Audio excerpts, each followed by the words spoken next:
President Volodymyr Zelenskyy has ordered that 3,000 cruise missiles be produced in 2025. Although the Ukrainian defense industry has successfully completed this year's super task, producing 1 million first-person view drones well ahead of schedule, the target for cruise missiles appears, at first glance, to be entirely unrealistic, according to Ukrainskaya Pravda.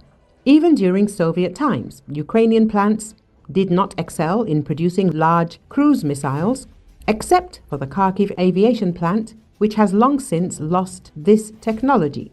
Ukraine has developed the Neptune cruise missile, which is being worked on by the Luch Design Bureau, though large-scale production is not happening at the moment. It is, in fact, possible to produce 3,000 missiles next year. The only caveat is that they would be small in size. While the Russians are increasing the size of their missiles, producing the notorious Oreshnik intermediate-range ballistic missiles, Ukraine is continuing to advance long-range drone technology, enhancing their speed, accuracy and power. Ukrainian engineers conceived the idea of improving kamikaze drones and created a hybrid of drones and missiles. The new weapon occupies the niche of long-range drones, but its jet engine and advanced guidance system earn it the right to be called a missile. Ukrainian companies are already mass-producing them and preparing to scale up production significantly. Ukraine has come to refer to such products as drone missiles, a term used by the Ukrainian president when he unveiled the Palyanitsia turbojet drone missile system on Ukraine's Independence Day, 24th of August this year. Information from open sources suggests that the Palyanitsia has a warhead weighing about 100 kilograms, which is 4 times lighter than the Russian Caliber cruise missile. Another missile, the Peklo, was unveiled in early December. It has a much smaller warhead than the Palyanitsia, making it resemble a kamikaze drone. Ekonomichna Pravda talked to the developers of the Peklo missile. For security reasons, the name of the company will not be disclosed. The idea to develop the missile emerged after discussions with the Ukrainian military. UAV operators asked for a cost-effective weapon with a small warhead, capable of striking targets several hundred kilometers behind enemy lines. The military never specifically requested a jet engine. Its inclusion was an initiative by the designers themselves. In August 2023, the company developed its terms of reference and created the first sketches. From that point, a complex process of development and testing began. Once the development and codification of the Peklo missile were completed, it was swiftly put into mass production. There was no shortage of buyers, as the very same units within Ukraine's defense forces that operate long-range drones signed contracts with the company. Over the past 3 months, the developer has produced approximately 100 missiles and is now ramping up production capacity.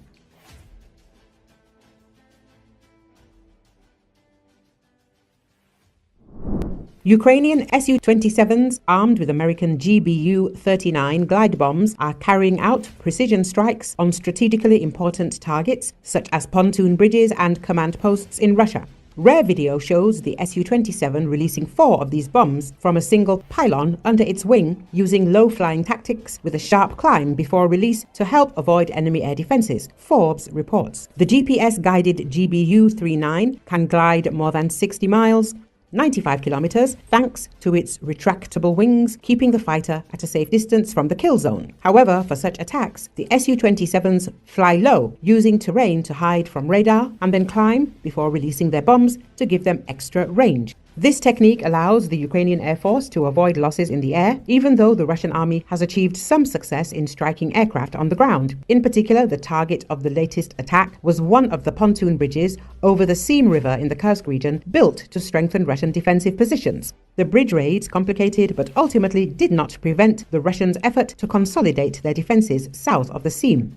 Today, the focus of the fighting in Kursk is miles east of the river. It's unclear where Ukraine's low-flying glide bombers are focusing their efforts today, as Russia's wider war on Ukraine grinds towards its 34th month. Russia's own glide bombing campaign is much bigger than Ukraine's, as the Russian Air Force has many more jets and many more bombs than the Ukrainian Air Force and can sustainably lob around 100 bombs a day. The Ukrainians, by contrast, can expend maybe 10 or a dozen glide bombs a day, split between American-made GBU-39s, French-made Hammers, and potentially new Ukrainian models. So the Ukrainians tend to prioritize high-value targets such as bridges, command posts, and isolated pockets of fortified Russian troops rather than indiscriminately bombing trenches and frontline cities like the Russians do. The GBU-39B small diameter bomb, or SDB, is an extended range all-weather, day or night, 250-pound class guided munition. The SDB relies on the global positioning system to provide navigation to the target. Additionally, its small size allows increased aircraft loadout to achieve multiple kills per sortie and inherently reduces the probability of collateral damage. The SDB system employs a smart carriage capable of carrying 4 250-pound class guided air-to-surface munitions. It is capable of destroying high-priority fixed and stationary targets from Air Force fighters and bombers in internal bays or on external hardpoints. SDB increases aircraft loadout, decreases the logistical footprint, decreases collateral damage, and improves aircraft sortie generation times.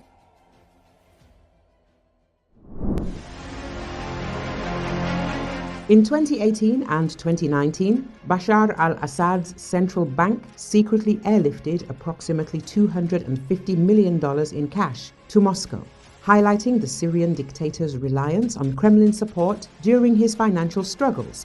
The Financial Times reported on the issue. The outlet revealed that between 2018 and 2019, Assad's regime, facing a severe foreign currency shortage, transported nearly 2 tons of $100 bills and €500 notes to Moscow's Vnukovo airport for deposit in sanctioned Russian banks. These unusual transfers from Damascus highlight Russia's role as a key destination for Syria's cash, as Western sanctions isolated Assad's regime from the global financial system, despite Moscow's military support keeping him in power. The cash shipments to Russia occurred as Syria grew reliant on Kremlin military support, including Wagner mercenaries, while Assad's family invested in luxury Moscow properties. Russia has been a haven to the Assad regime's finances for years, said Iyad Hamid, senior researcher at the Syrian Legal Development Program, noting that Moscow became a hub for evading Western sanctions imposed after Assad brutally put down an uprising in 2011.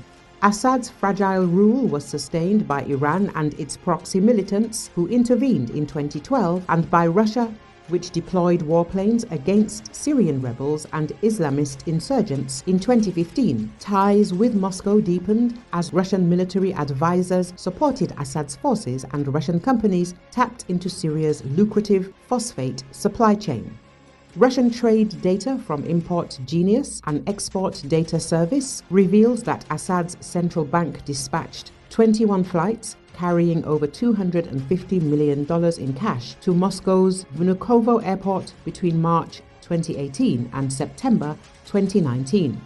Notable shipments included $10 million in $100 bills in May 2019 and €20 million in €500 notes in February 2019. These cash transfers, unprecedented before 2018 according to records dating back to 2012, marked a shift in financial dealings between Syria's central bank and Russian banks. Russian records indicate regular exports to Syria, including shipments of secure paper and new banknotes from the Russian state-owned printing company Goznak, as well as replacement military components for Syria's Ministry of Defense both before and after the banknote transfers to Moscow.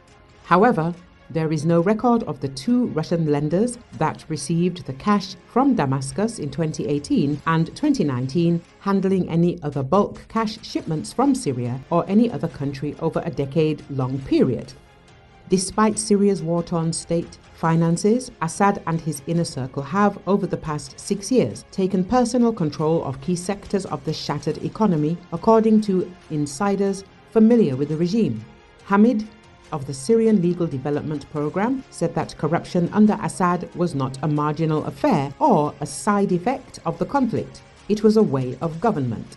Syrian cash transfers to Russia previously triggered US sanctions.